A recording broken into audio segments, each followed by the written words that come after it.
оқушылар мектеп жобасы аясында оқыған кітабы бойынша. Яғни балалар, бүгінгі біздің тәрбие сағатымыздың мақсаты оқушылардың кітап оқуға деген қызығушылықтарын қалыптастыру, кітап оқуға ынтасын арттыру, көпшілік алдында өз ойын еркін жеткізуге, тіл байлығын арттыруға ықпал ету. Кітаптың адам өміріндегі маңызын түсіндіру. Балалар, бүгін мен тәрбие сағатты бастамас бұрын сендерге жұмбақ жасағым келіп тұр. Көп әңгіме өлеңім. Күнде ақыл беремін. Жақсы көрсе менікім, мен де жақсы көремін. Ол не балалар? Кітап. Жарайсыңдар. Кітап екен. Ал кітап дегеніміз не? Кітаптың өмірге пайдасы, маңызы бар ма? Ал кім айтады, қандай маңызы бар? Әрсен айта ғой. Кітап миды жаттықтырады. Диана. Кітап білім көзі. Айқын айта ғой. Кітап жаман мен жақсыны айыруға көмектеседі. Абдырахман. Кітап әдемі сөйлеуге үйретеді. Нұралы. Кітап деген ақылшым. Еркенже. Кітап бар білімнің бастауы. Димаш. Кітап оқу арқылы ойымыз ашық болады. Кітап жадымызды және ойлау қабілетімізді дамытады. Жарайсыңдар балалар. Кітаптың маңызы өте зор екен, иә? Ал енді балалар, сендерге сұрақ қойғым келіп тұр. Өзен көлдің бастауы не? Бұлақ. Ал ғылымның, білімнің бастауы не? Кітап. Жарайсыңдар балалар. Дұрыс айтасыңдар. Ал енді оқуға құштар мектеп жобасы аясында сендер қандай кітаптар оқыдыңдар? Кім айтады? Абдырахман. Алаш көсемсіз. Арсен. Өлияна. Нұралы. Өзен сиқыршысы. Еркенже. Ертегілер егіле. Жарайсыңдар балалар, өте жақсы. Енді осы оқыған кітаптарынан үзінді ретінде көрініс қойып бере аласыңдар ма? Олай болса, көріністі бастамас бұрын мен сендерге жұмбақ жасырғым келіп тұр. Қазір сендерге бірнеше жұмбақ жасырамын. Егер де жауабын дұрыс тапсаңдар, онда біздің ертегіміздің атын білетін боламыз. Түсінікті ма? Басында 2 таяғы бар, 4 аяғы бар. Адам деуге болмайды. Сақалы тағы бар. Ол ешкі. Ешкі. Жарайсыңдар. Тастан тасқа секірген, ұзын салпақ құлақты, қойдан маза кетірген. Кім біледі? Лақты. Дұрыс. Алыстан сезіп ел үшін көк төбегім ұлып тұр. Бірақ малдың өрісі қияннан ақ біліп тұр. Қасқыр. Жарайсыңдар балалар. Ал қазір сонда біз қандай ертегіні сомдайтын боламыз? Жетілақ ертегісін сомдайтын болады екенбіз. Жарайсыңдар балалар.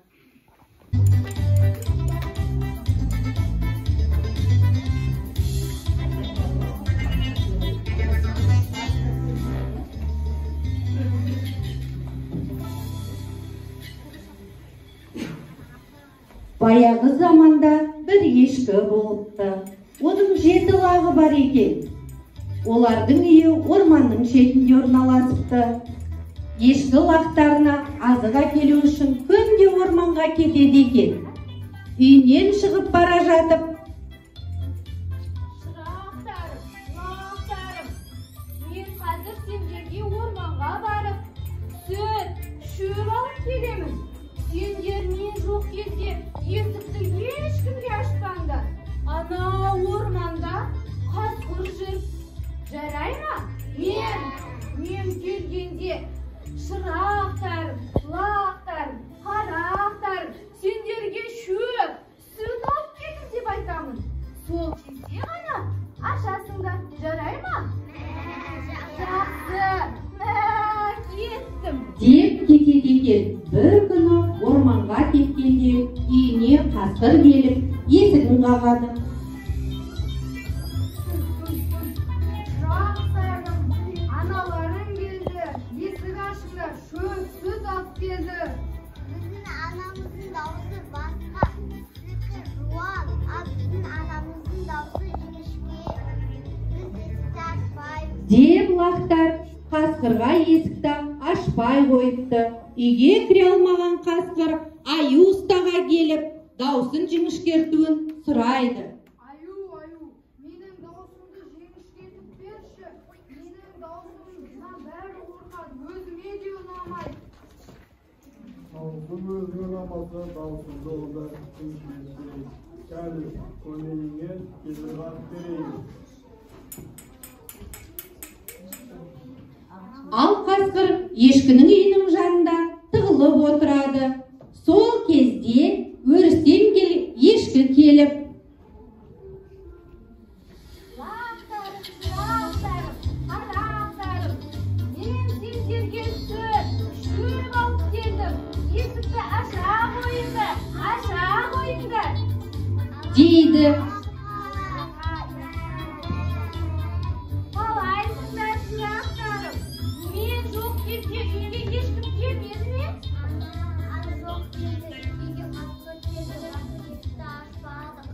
Жарайсыңдар шырақтарым.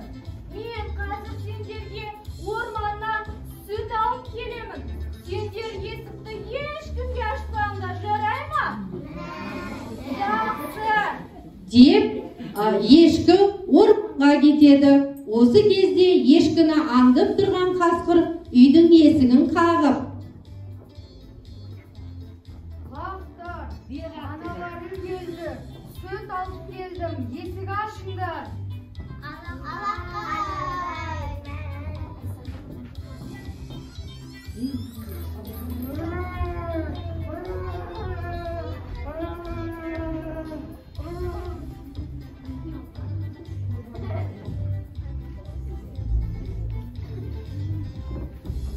Қасқыр лақтарды қапқа салып алып кетіп қалады. Орманнан осы кезде үйіне ешкі келеді. Лақтар, қайдасыңдар?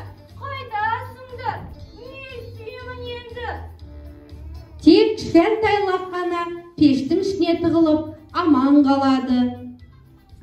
Ешкі лақтарын таппай қайғырады.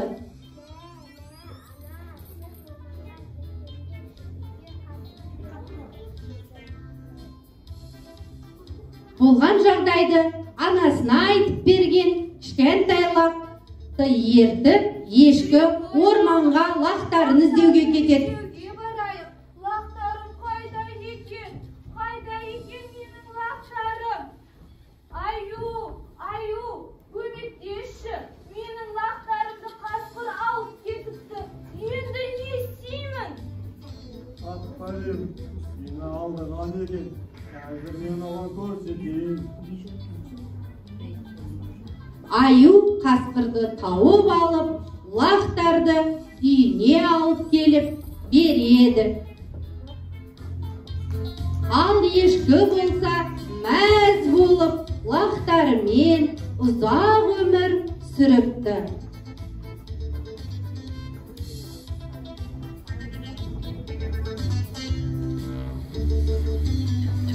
Тапқаным жақсы болды ғой.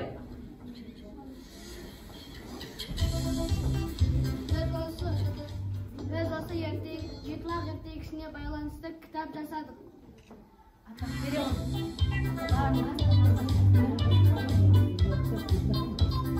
Рахмет. Осымен бүгінгі ертегіміз аяқталды.